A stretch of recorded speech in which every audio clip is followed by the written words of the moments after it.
Я приветствую вас, дорогие друзья, уважаемые гости и подписчики моего канала. Прямо сейчас со мной на связи Семен Уралов. Семен Сергеевич, приветствую вас. Приветствую. В день 7 ноября трудиться – это очень правильно. Да, потрудимся немного, тем более, что есть над чем задуматься. Трамп собирает представителей постсоветской Средней Азии у себя. Более того, редкоземы подписывает с ним Токаев, Казахстан, нахваливает его, говорит, такой человек, Дональд Федорович. Все уже, по-моему, выучили, что надо или ехать к Трампу, или встречать Трампа добрым словом, оно и кошке приятно. И, конечно же, да, вот инвестиции, даже Узбекистан, ну, сам Трамп написал, будет инвестировать в Америку. Как оцениваете вот эти геополитические шаги Трампа, и что это за виды на Среднюю постсоветскую Азию? Это важнейший аспект, который прямо связан с моей еще одной профдеформацией евразийской интеграции.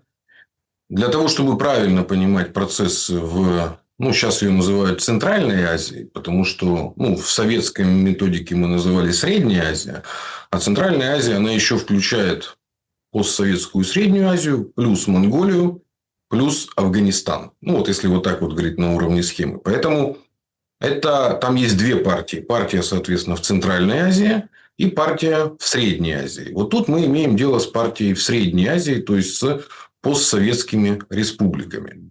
А вот в постсоветских республиках есть два типа отношений. Там есть республики, которые входят в союз с Россией. И, соответственно, это у нас Киргизия, Казахстан как наиболее тесный союз. И Таджикистан, который входит только в оборонный союз УДКБ, но при этом не включен в экономический союз ЕАЭС. И, соответственно, каждая из этих стран ведет свою политику в зависимости от того, насколько она находится в союзных отношениях с Россией. И тут надо, собственно, разбирать их политику в контексте большого проекта, который реализует Китайская Народная Республика. Назовем его этот «Шелковый путь». Он много раз менял название. Новый шелковый путь, один пояс, один путь. Назовем его китайским шелковым путем. Но еще есть другой проект, который как раз реализуют США. У них есть своя идея шелкового пути. И, собственно, в чем она заключается? Она заключается в том, что Китайская Народная Республика строит свои товаропотоки сухопутные.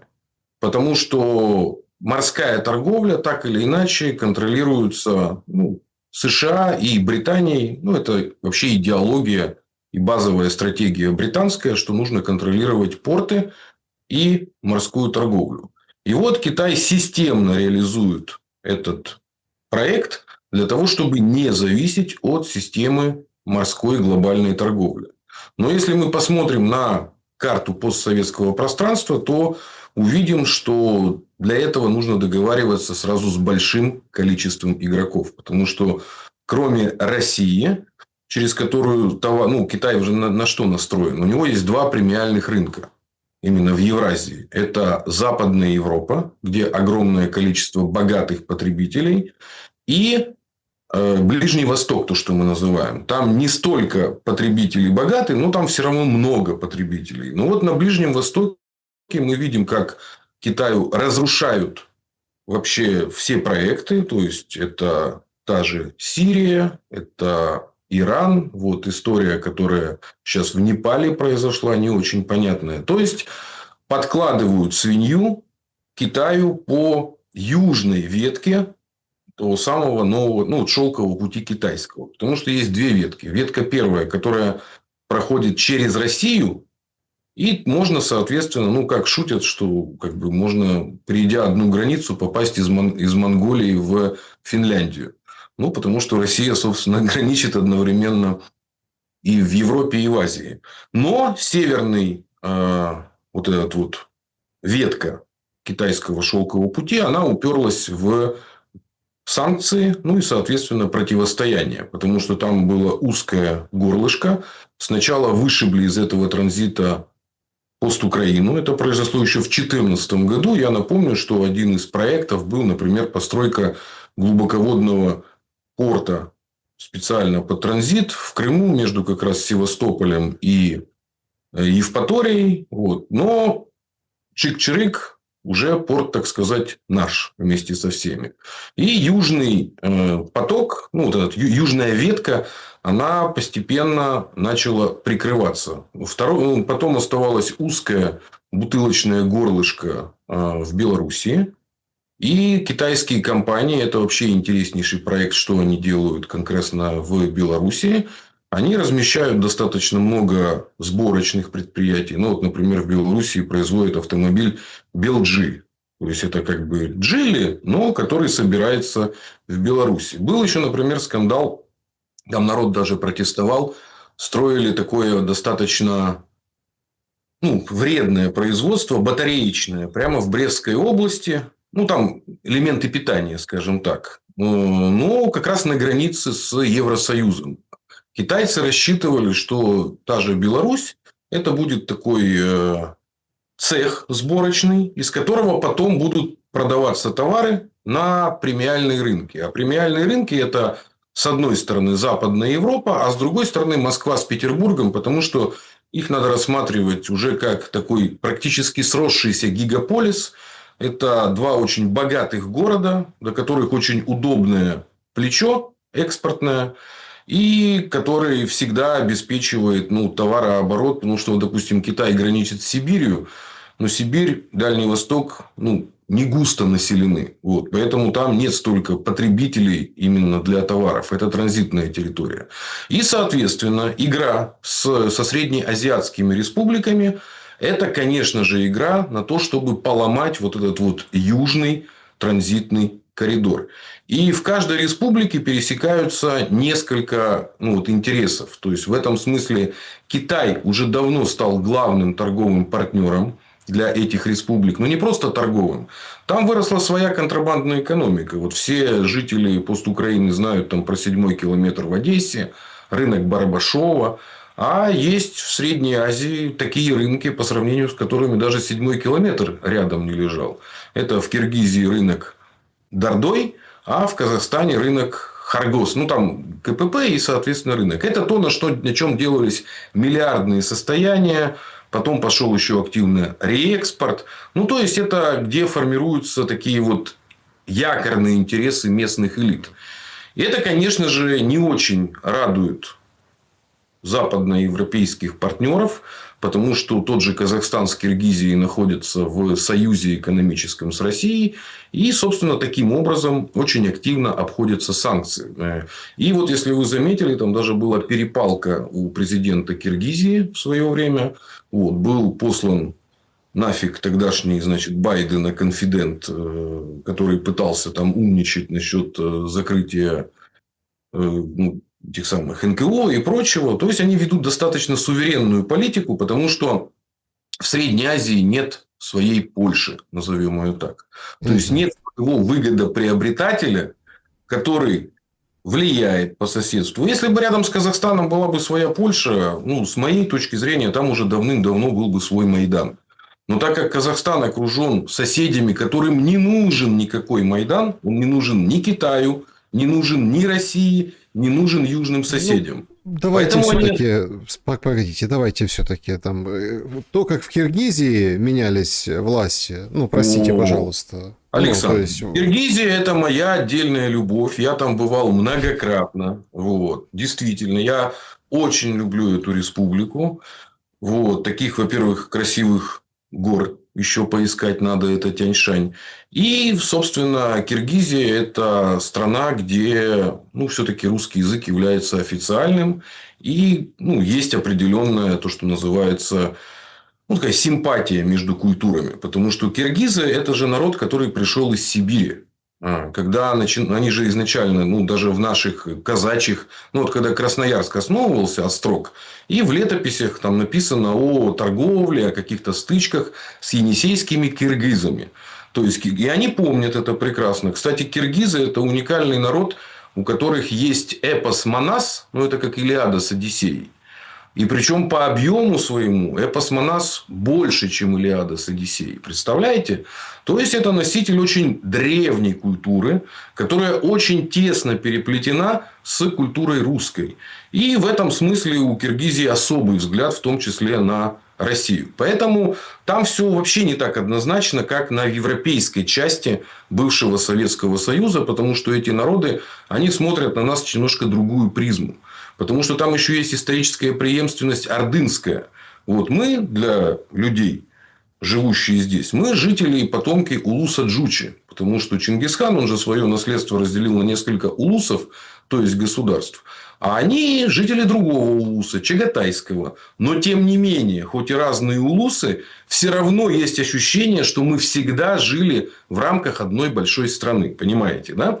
И вокруг этого, конечно же, строятся свои спекуляции. Там есть свой национализм, там есть своя тема по поводу угнетали, не угнетали. Но тут очень важно помнить, вот как даже я это встречал в газетах, сегодня день 7 ноября, вот как там ласково называют Ленина, да, там Бабаи Ленин, дедушка Ленин. Вот. Это с чем еще связано?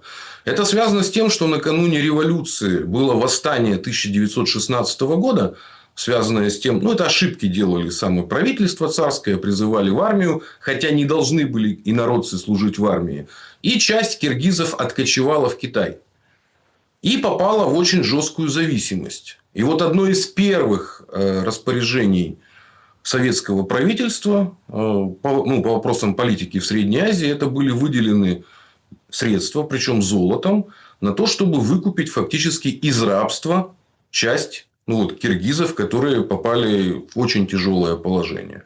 Это первое. Второе, надо не забывать, тоже раз сегодня 7 ноября, что одним из создателей Советского Союза был, как ваш земляк Ворошилов, и тоже один из создателей был Михаил Фрунзе. Собственно, столица Киргизии называлась городом Фрунзе. Сейчас Бишкек. Он уроженец этого города. Причем интересно, что он молдаванин. Вот. В анамнезе то, что называется. Его отец был ветеринарным врачом. Очень авторитетным. Тогда Бишкек он назывался. Был очень маленький город. И поэтому эти республики, они видят в том числе свою преемственность в том, что государственность, и в этом, кстати, очень серьезное отличие от республик европейской части, Украины, Молдавии и белорусские националистами. Там у нас очень любят выстраивать, это то, что в шутках, кто выкопал море черное, и там Иисус Христос был галичанином. Есть же такие завиральные идеи. Там с этими завиральными идеями поменьше, потому что там государственность в нынешнем виде, она широко в том числе и отмечается созданием Каро-Киргизской автономной республики. И по большому счету, если так говорить на уровне схемы, то крупные города, они появились в этих краях как раз это период 20 века. И что еще очень важно, и это очень сильно объединяет наши народы. Там, кстати, украинцев много. В этих краях живут отдельные казаки. Есть отдельное семиреченское казачье войско. Были там кубанское, сибирское. Есть семиреченское. Они живут на территории между Алма-Атой и Бишкеком современным. В Семиречье.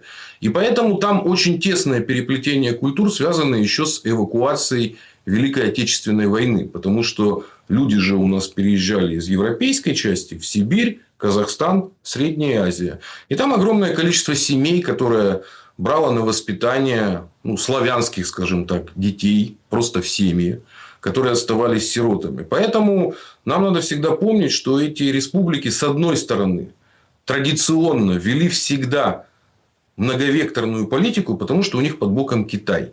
Китай, который нависает всей своей мощью. И есть своя история отношений с китайцами. Как казахи шутят, бою неточную шутку, что когда придет желтолицый брат, русский покажется родным братом. Как-то вот так вот. Да? Поэтому там своя многовекторность, связанная с тем, что давлеют две сильные страны. Но при этом там есть третья многовекторность, которая появилась уже в конце 20 века. Это связано с вывозом капитала и с тем, что правящие элиты стали активно ориентироваться. Например, внук Назарбаева, который, это официальные сообщения, то ли под наркотиками, то ли под чем-то. Сейчас он уже помер в Лондоне, то есть его нету, но непонятно себя чудил. И вообще казахских миллиардеров в Лондоне, они по процентажу после российских шли. Они даже украинских количество опережали, потому что республика меньше. Да? И они попали в глубочайшую зависимость финансовую и очень сильно взяли элиты за причинное место. И вот этот вот визит, и самое главное, что мне не понравилось, это вот эти анонсы, что Узбекистан проинвестирует в экономику США. Мне это вообще на голову не налазит. Потому что эти республики, они с Россией заключили фактически негласную сделку. В Россию выдавливаются лишние трудовые ресурсы, потому что в этих республиках единственных на постсоветском пространстве положительный прирост. Казахстан в финале Советского Союза был 15 миллионов, сейчас он уже давным-давно за 20. Узбекистан по населению уже обогнал Украину. И, соответственно, у нас основные баталии в России – это вопрос на самом деле по вот приезжим, скажем так. Приезжим, которые выдавливаются из своей страны, потому что кто? Самые неквалифицированные. И поэтому, конечно же, если Средняя Азия будет играть в особые игры со Штатами, то у них будет снижаться степень интеграции с Россией. Но, подчеркиваю, Киргизия с Казахстаном в экономическом союзе, поэтому вряд ли они будут идти на какие-то радикальные антироссийские шаги. АЭС строится в Казахстане. Я просто напоминаю. В Киргизию поставляется ГСМ. Вот ты когда приезжаешь в Киргизию, ты видишь, что бензин стоит практически сколько в России. Почему? Фактически это внутренняя дотация, потому что российская нефть и переработанный бензин поставляется. Там газовое хозяйство взял себя фактически на баланс «Газпром». Железная дорога, которая должна соединиться вернуться, как это было в советские времена. Поэтому нужно четко в этом сюжете выделять. Те, кто в союзе с Россией, они вряд ли пойдут на какие-то радикальные контрдействия. А вот те, кто не находится в союзе с Россией, это, конечно, можно ожидать чего угодно. Но лично я сторонник того, что с Узбекистаном конкретно, так как он не входит в союз с Россией, нужно вводить визовый режим. Но это моя личная позиция.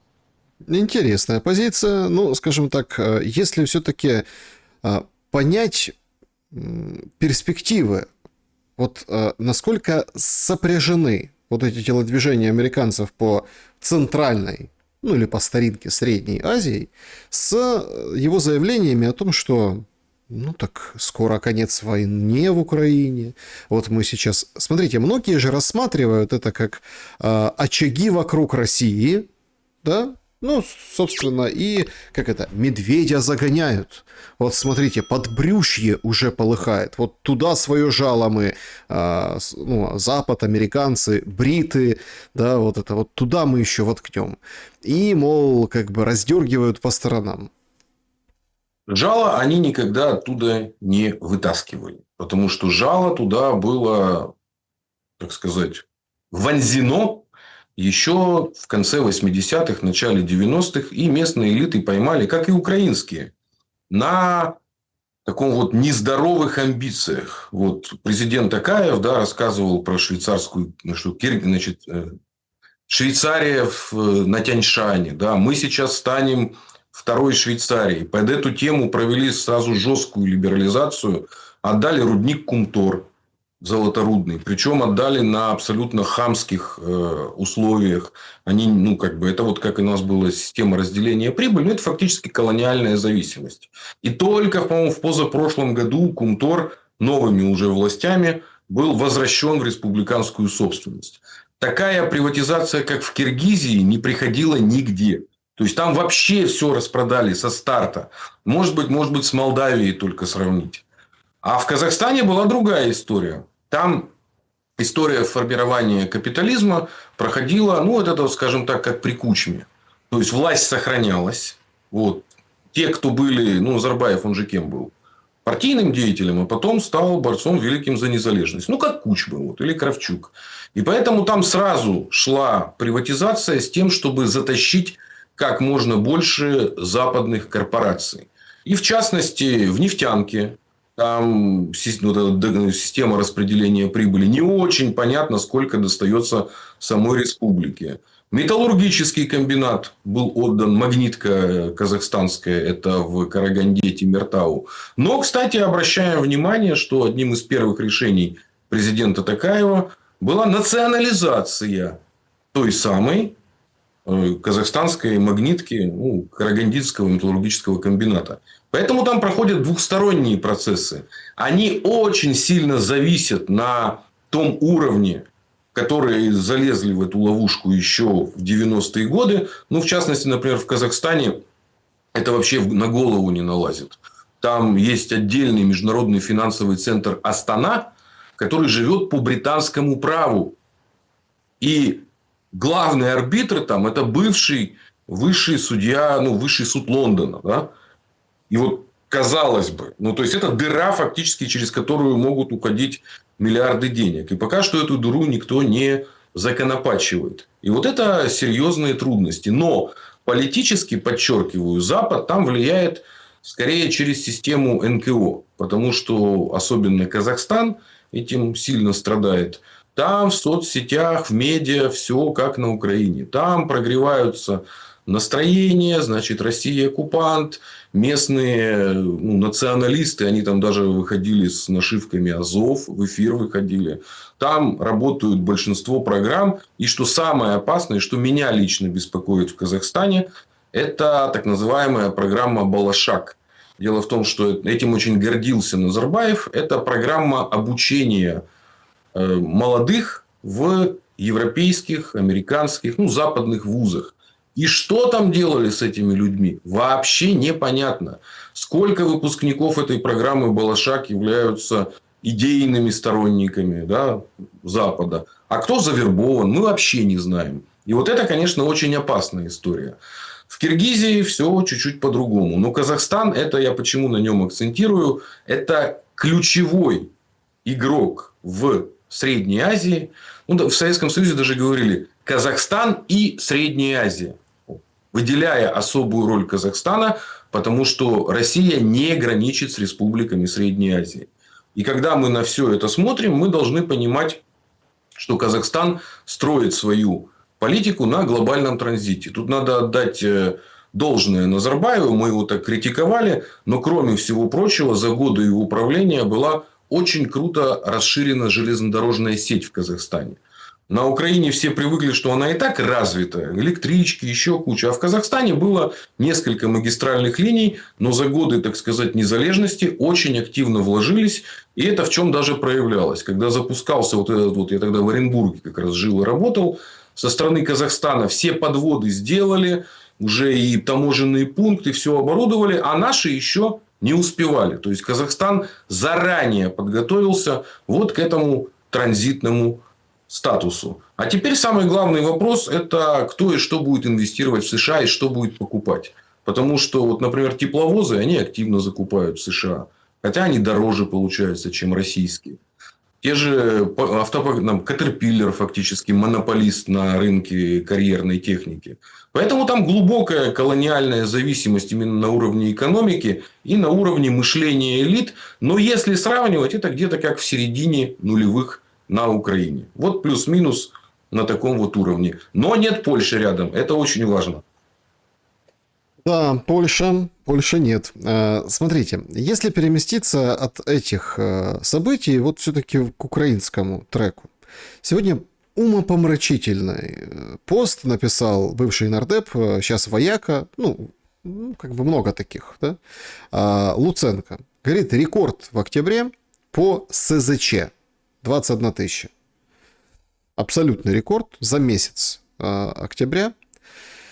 Ну и делает такой вывод, знаете, не очень лицеприятный. То есть, одно дело, армия, которая откатывается, да, она еще как бы может победить. А армия, которая разбегается, это уже угроза существованию Украины. Чем дальше, тем больше украинцы не хотят воевать. И тем больше мы маркеров этому видим. Но чем дальше, то абсолютно глубже вонзается этот шуруп конфликта, да, впивается, и уже вырывать только с мясом. То есть, соответственно, конца и края не видно.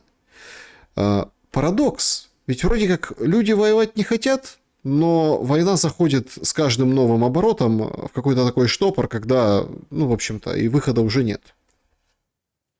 Я исхожу из того, что в нормальном состоянии жители Украины в принципе не хотели воевать с Россией, за исключением узкой прослойки. Социология фиксировала от 15 до 30% в зависимости от региона. И сейчас я это называю нацифицированным меньшинством, потому что в моей идеологии нацизм – это форма фашизма, направленная именно на войну с Россией. Это, собственно, сам Адольф Гитлер это сформулировал. В чем миссия? Да? Завоевать и колонизировать это восточное пространство. И это нацифицированное меньшинство на протяжении 25 лет рассказывало о том, что Россия развалится, что все пропало, рисовала карты зеленого клина на Дальнем Востоке, что там будет отдельная незалежная Украинская республика. Да? Про Кубань рассказывали. Это ж было не так давно. Вот те люди, которые сейчас говорят о том, что они за мир из украинских экспертов, да, и о том, что это надо заканчивать. Буквально 2 года назад, накануне контрнаступа, вешали у себя карты, где делили, в общем-то, Россию. Было же такое? Было. Это факт. И вот эта вот иллюзия о том, что в принципе можно воевать с Россией, она начала преобладать уже вот в этом вот не в меньшинстве нацифицированном, а в среде обычных обывателей. А теперь наступает период возвращения общества в нормальное состояние, но в условиях уже сформировавшейся фактически диктатуры. Но там же есть два такие разнонаправленные процессы. Вот в частности, то, что называется уход в СЗЧ. Я по этому поводу еще специально процитирую Ивана Франко. Именно по похожим историям. Но еще ж другой процесс. Это формирование особых людей с особым статусом, которых делают выше закона. В частности, из того, что я наблюдал, это есть такая компания Кимоникс, связанная с западными пропагандистскими, еще с Радио Свободы. Она, в принципе, торгует тем, что отмазывает своих сотрудников. Это пропагандисты прозападные. Но им фактически это бизнес. То есть, те, кто получит... Это бизнес по продаже индульгенции. И таким образом... Те, кто связаны с теми же грантовыми программами, либо работают на офис президента, они оказываются выше этого права. И с моей точки зрения, людей доброй воли, и которые действительно на Украине за мир, им нужно показывать вот этих вот людей, которые особенно пропагандируют идею войны, получив индивидуальную бронь, причем по западным программам. Вот это главные поджигатели войны. Потому что с правящей элитой все понятно. Они рубят бабки. И уже подготовили себе запасные аэродромы. А вот те, кто, в общем-то, сам себя спас, это знаете, кто такие? Это были такие капо в концлагерях. Это из заключенных выбирали тех, кто готов пойти на унижение своих же ради сохранения жизни. Это были самые мерзкие люди. Но это то, что мы разбирали в первой, по-моему, или второй беседе СБ ОУН, Служба безопасности ОУН. Для того, чтобы самим не воевать с москалями, они готовы все, что угодно творить со своими людьми. И это два разнонаправленных движения. Те, кто уходит в СЗЧ, и те, кто превращаются в откровенных людоедов, спасая себя от смерти фактически. А цитата по поводу СЗЧ. Есть очень хорошая статья. Она, представляете, написана в 1883 году. Она опубликована в Женеве. На русском языке. Представляете? Это том 46 Ивана Франко. И называется она «Крестьянские стремления и мечтания. Расчеты на войну с Россией». То есть, оно прямо. Это Иван Франко. Почему под псевдонимом у него проблемы? У него потом и были проблемы.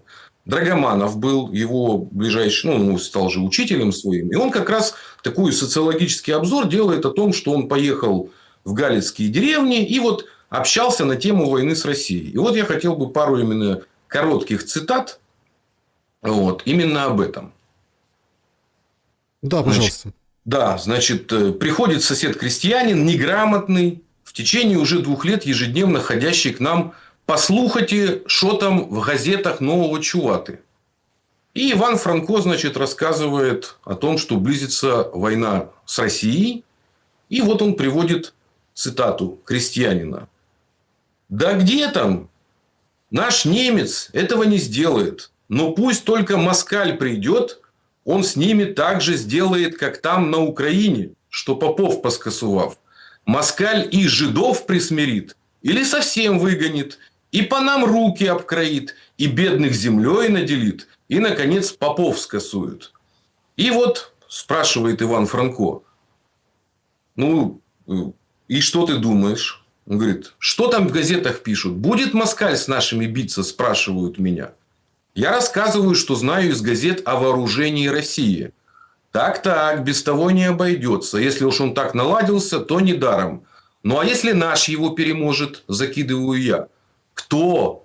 Наш москаля? Восклицают собеседники. Да что вы говорите? Где же ему перемочь нашего? Да если бы до этого дошло, то не только все солдаты из наших, а и все наши громады перейдут москалю.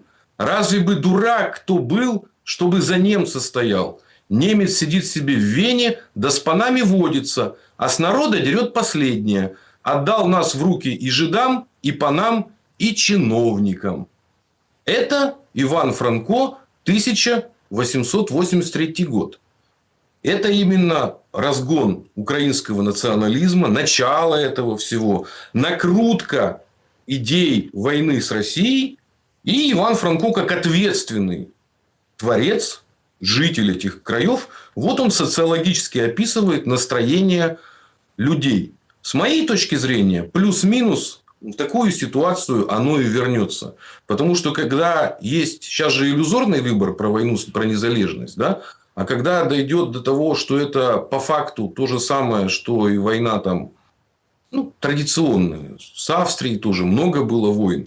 Когда дойдет до понимания, что это не украинская война, а Украина просто инструмент в этой войне, то будет происходить то, что описал Иван Франко еще 150 лет назад. Но там интересное завершение. Да? И он описывает. Несомненно, если бы Россия точно завоевала Галицию, а участь народа не улучшилась бы, то свет бы увидел опять зрелище украинской неблагодарности, которой жаловались еще в 17-18 веке московские воеводы и чиновники. Вот вам маленький пример шатости австрийских украинцев за последние 30 лет. В 1848 году наш народ пел «Просим Бога за цісаря и святої матки, дарував нам царь панщину, дарує и податки». А теперь поют, то есть спустя 30 лет, «Ой, цісарю, цісаріку, яке ти ледаще, береш людей, береш гроші, та й не знати за що».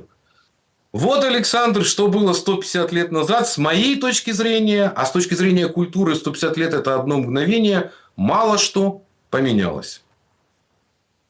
Как текущую политическую ситуацию меняет линия фронта и ситуация в Покровске? Потому что, ну, вот Рёбке говорит уже все, ну, фактически, уже на северо-западных, короче, на севере уже российские войска, приводят там карты, дает свою аналитику.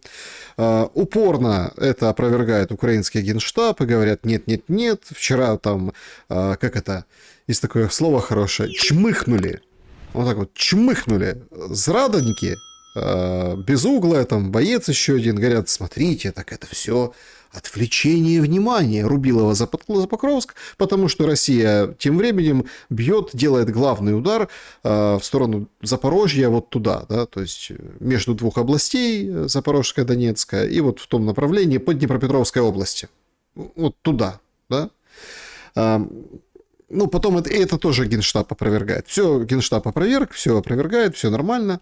Но как бы осадочек остался, и все равно такая отложенная мина поражения на этом театре военных действий заставляет задуматься, ну так если вот так в Покровске, причем пресса, самая крупная победа России за 2 года. Ну, пишет западная. Или, например, самое тяжелое поражение Украины. Тоже за последнее время. И вот это самое крупное, самое тяжелое нас как бы отвлекает от следующего шага. А следующим, я так понимаю, будет Славянск, Краматорск и так далее. То есть покатится дальше. И уже катится. Так а политически почему не влияет это на Зеленского? Нацифицированный режим, он в принципе может быть разрушен только извне. Об этом наши предки прямо говорили. Это, сколько было даже попыток покушения на Гитлера. Почему? После начала войны. Потому что Генштаб его предупреждал о том, что воевать с Советским Союзом – это конец. Вот. И экономисты предупреждали. Но что сделал Гитлер, гражданин? Он заменил командование на людей, которые чего изволитесь. Это, собственно, Кейтель, которого потом и судили как одного из главных военных преступников. Потому что старые офицеры немецкие, которые еще времен Первой мировой войны, которые вот по плану, они же самооблучились в свое время, этот план Шлиффена, который, что мы сначала быстро на Востоке победим, потом быстро на Западе, за счет того, что у нас сильно развитая железнодорожная, тогда это же была главная технология, сеть, мы будем быстро перебрасывать войска и таким образом нанесем, поражение на обоих фронтах. Нет, с Россией так не получается, потому что Россия может отступать в стратегических целях, в общем-то, до Урала, без всяких проблем. И как мы увидели, что перенесли производство за полгода, и таким образом, в частности, мой родной город Новосибирск стал крупным научным и промышленным центром. Поэтому Россия может маневрировать в этой ситуации. И, конечно же, то, что происходит сейчас на линии фронта, я тут не буду уходить в том, чем я не разбираюсь. Ваш докладчик Дудкин все прекрасно разбирает. Это идет битва за левобережье. И смотреть надо не на населенные пункты, а на логистические центры. То есть трассы, железнодорожные узлы, естественные артерии, лесной покров. Где? Там же степь в основном. Да? Поэтому идет борьба именно за это.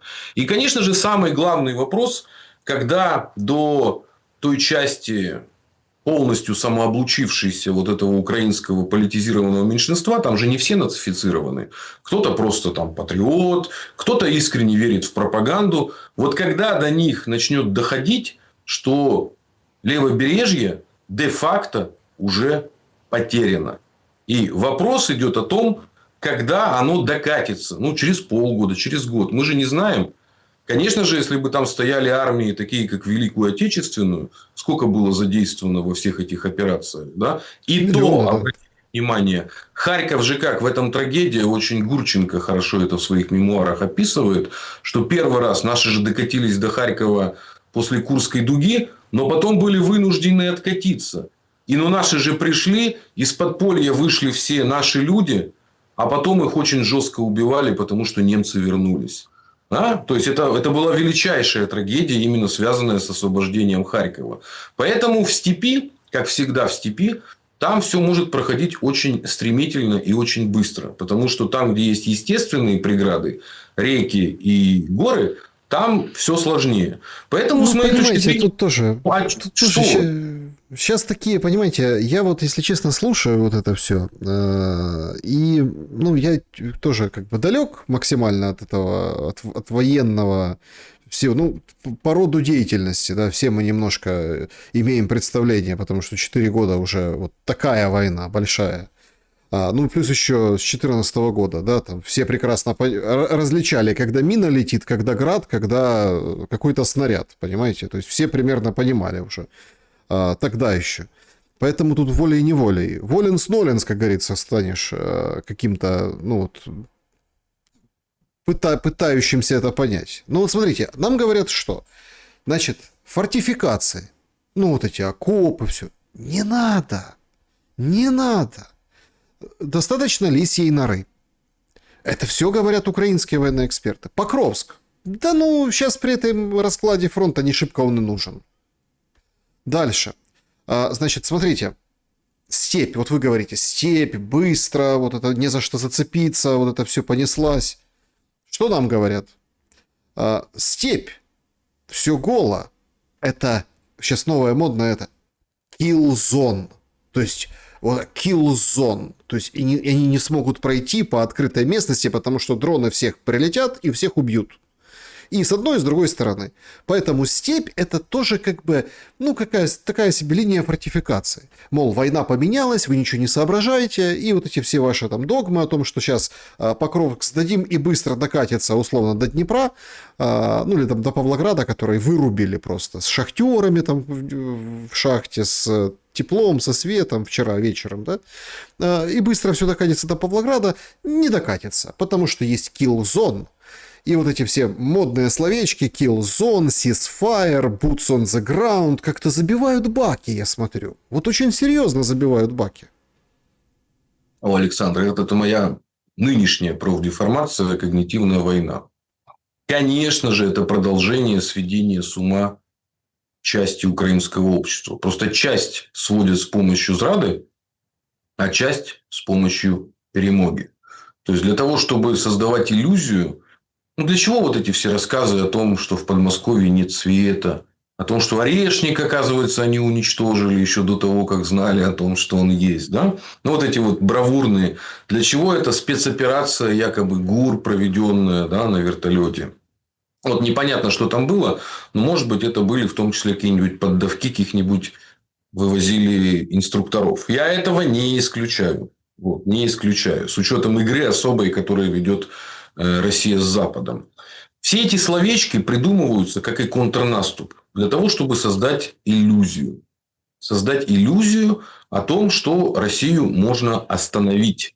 Есть какая-то вундервафля, да, как мы говорим. Началось же все с байрактаров, а теперь приходится врать все больше и больше. Дело в том, что когнитивная война работает только тогда, когда она является надстройкой над реальностью. Есть реальность, и тогда можно давить уже информационно-психологически. А когда у тебя реальность не стыкуется с пропагандой, то включается двоемыслие или шизофрения. Но это как то, что социология. Ваш спикер, мой давний знакомый Бондаренко, рассказывал уже про социологию. Сколько? 90% отказов. А дальше люди говорят то, что от них хотят услышать. Украина – это общество победившего двоемыслия. Ты можешь даже не думать так, но ты обязан так говорить. А пропаганде, что ей остается? Ей остается придумывать новые словечки. По поводу киллзон, не киллзон, идет война экономик.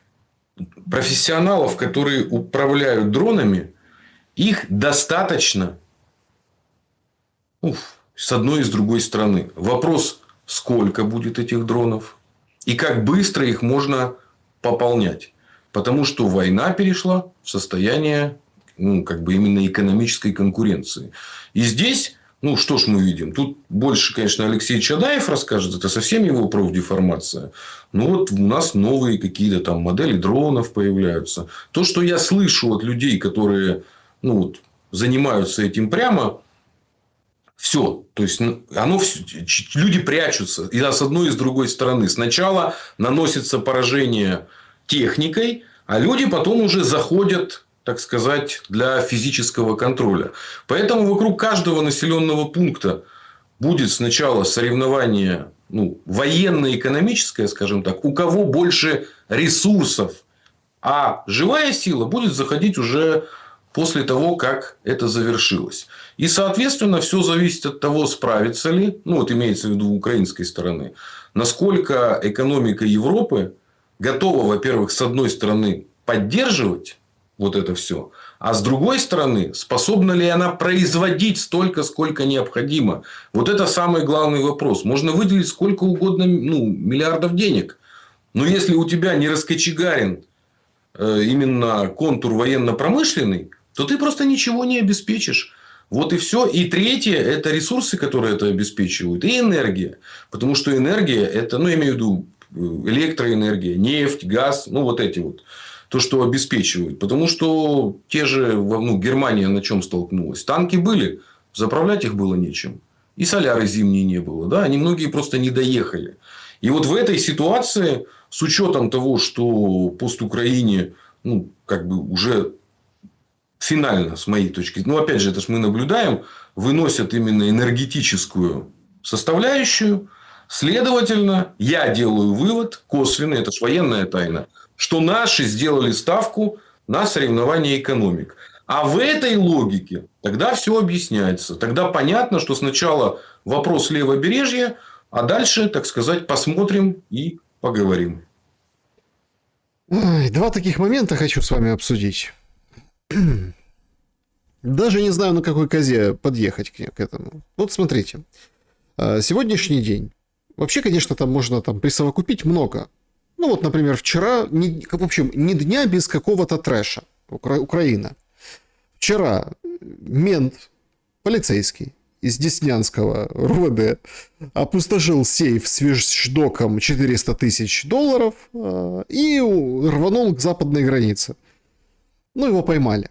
Ну, но все переполошились, мол, ничего себе, кинулись, а в сейфе денег нет, а это ж вещдоки, это начальство рассчитывало на эти деньги, а тут он взял и решил дёру дать, никому не предупредил, ну вот не совладал, видимо, с искушением, ну, в общем, быстро нашли, когда нужно, очень быстро.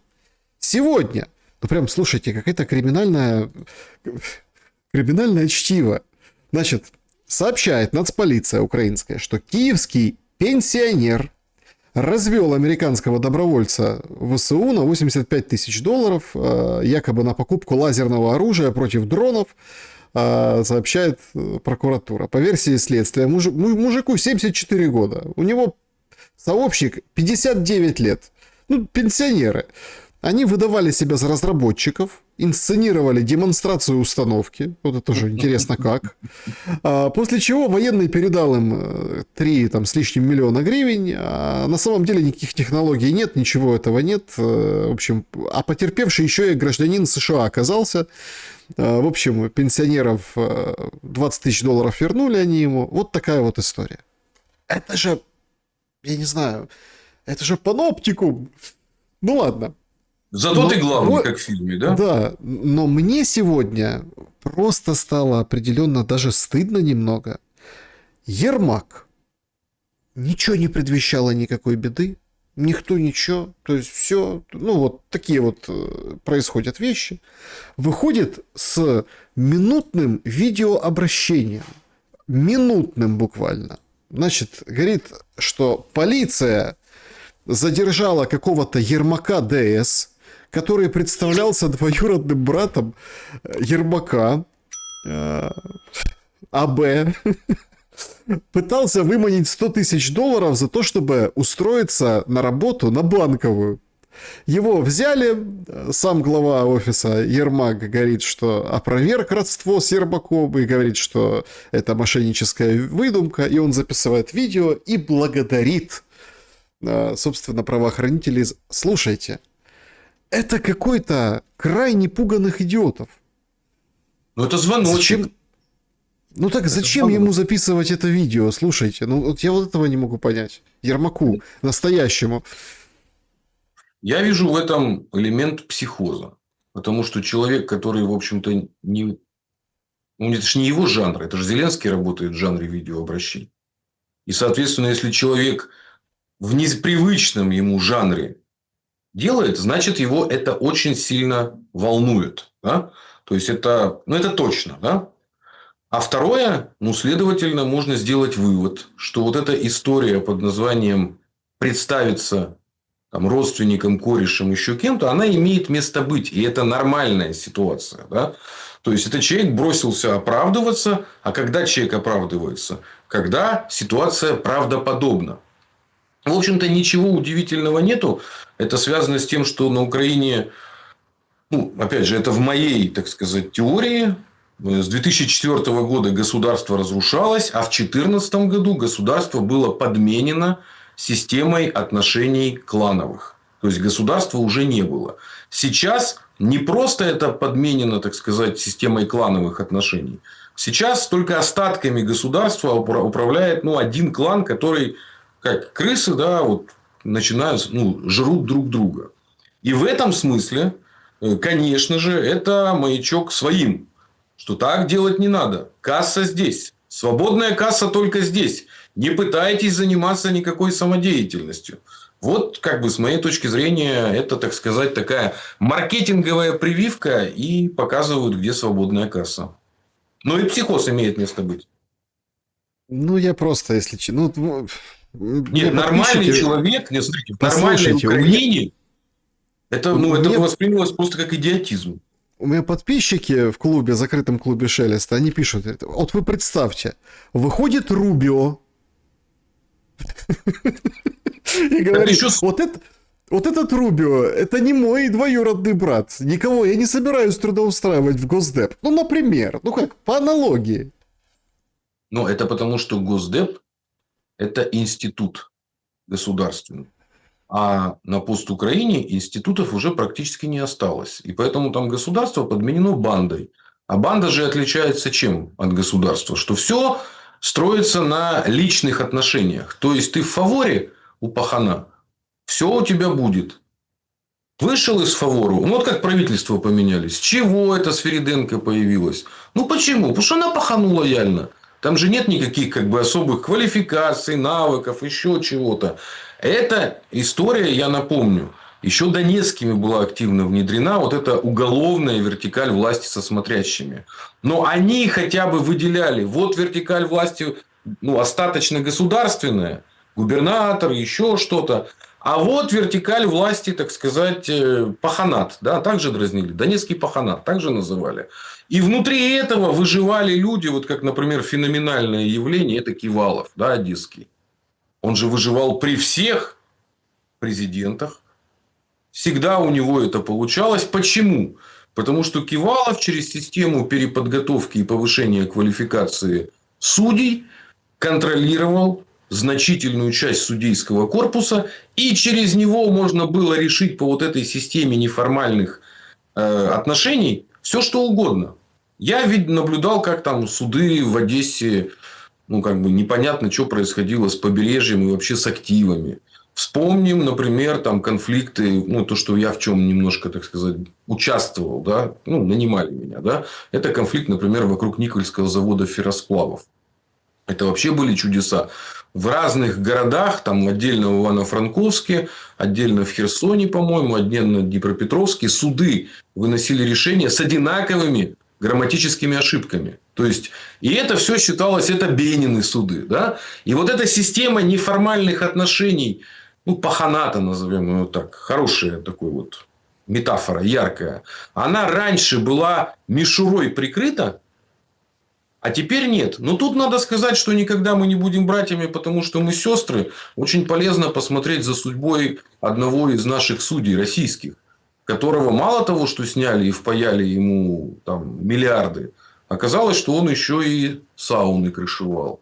Вот, понимаете, да? То есть, уровень. Это судья. Или, например, легендарная судья Хахалева, по-моему, тоже из Краснодарского края, которая там свадьбу сыграла за миллиард или еще за что-то. И потом пыталась смыться в Баку. То есть, это история с неформальными отношениями. Ими же поражены в том числе и у нас значительно органы власти. Но тут же вопрос в чем? Либо это является антисистемой, и тогда государство его, ну, с этой антисистемой борется, либо антисистема заменяет собой систему. И тогда получается то, что мы тоже разбирали, химера. Да? Вот, ну, это по Гумилеву. То есть, государство, целью которой является уничтожение собственного населения в интересах узкой прослойки элиты. Ну, Гумилев-то разобрал на примере Хазарии. Да? Почему она саморазрушилась и не выдержала конкуренцию ни с Русью, ни с будущими степными империями, ну, из которых, собственно, и родились вот эти народы, которые мы вначале разбирали. Казахстан и Киргизия. Ничего же от Хазарии не осталось. Вот обратите внимание. Ничего, кроме первых строчек, как ныне взбирается вещий Олег. Да, относительно Да, разумно. Почему? Потому что да. это была химера. И поэтому пост-Украина – это химера. Ну, как и Молдавия. Ну, еще один вопрос, коротко, чтобы точку поставить нашей сегодняшней встрече. Ну, это как политтехнологу, как человеку, изучающего это. Анджелина Джоли. Ее то там увидели, то сегодня увидели в Тернополе на заправке, представляете? то вот это вот она то защищает, то в туалет в ТЦК ходит, то достает, то вроде как достали, отпустили этого водителя ТЦКшника. И все говорят, так нет, это она сама приехала, в Киеве даже не знали, что она приехала. И вот она ездит такая одна, неприкаянная по Украинушке, то туда, то сюда, то оттуда, везде фотографируется, везде ее там то под дроновой сеткой, то в каске, то с ребенком, то с хот-догом на заправке. Ну, в общем, смотрите, какая интересная вещь. Я помню, вот это сейчас куча было этих, как это, ну, разных программ, когда ты со смартфоном чего-то фотографируешь, ищешь каких-то персонажей, там, покемонов, там, троллей каких-то, и еще приложения подобные делают, фишки, там, давай, там, наведи камеру туда-то. В общем, Дополненная какие-то реальность, так бонусы. называемая. И, понимаете, вот это вот Джоли сейчас это вот как этот покемон, который в Pokemon Go ты вот это вот ходишь.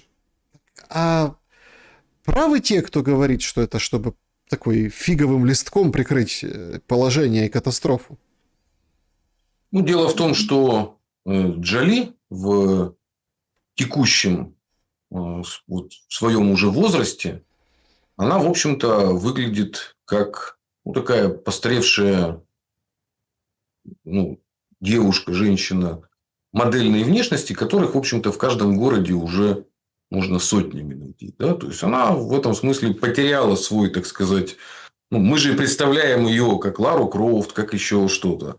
Ну, вот такие вот, когда... А сейчас мы наблюдаем, мы видим, так сказать, ну, другого немного человека. И поэтому с учетом современных технологий утверждать о том, Джоли это или не Джоли, это очень смело. Вот. Но с точки зрения именно политтехнологий, как то самое отвлечение внимания и продолжение вот этой линии, что весь мир с нами и что перемога есть, она очень нормальная, потому что на такого персонажа медийного, как Джоли, всегда возбудится не только медиа, у нас российские медиа по этому поводу радуют и смакуют. На Западе оно где-то начинается расходиться. С моей точки зрения, само событие, оно яйца выеденного не стоит, потому что перипетии, в которые попадала Джоли, любой житель постукраины намного в жесткие перипетии попадает. И он своего охранника вытащить из лап ТЦК вряд ли сможет. Ну, либо это дорого обойдется. И ему как раз скажут никакой публичности. Поэтому то, что эту историю публичат, для меня это свидетельство. Ну, там же цензура-то есть. Другой это рот все закрывают. Вам же все каналы поблочили. И вообще это не проблема в текущих условиях рот закрыть.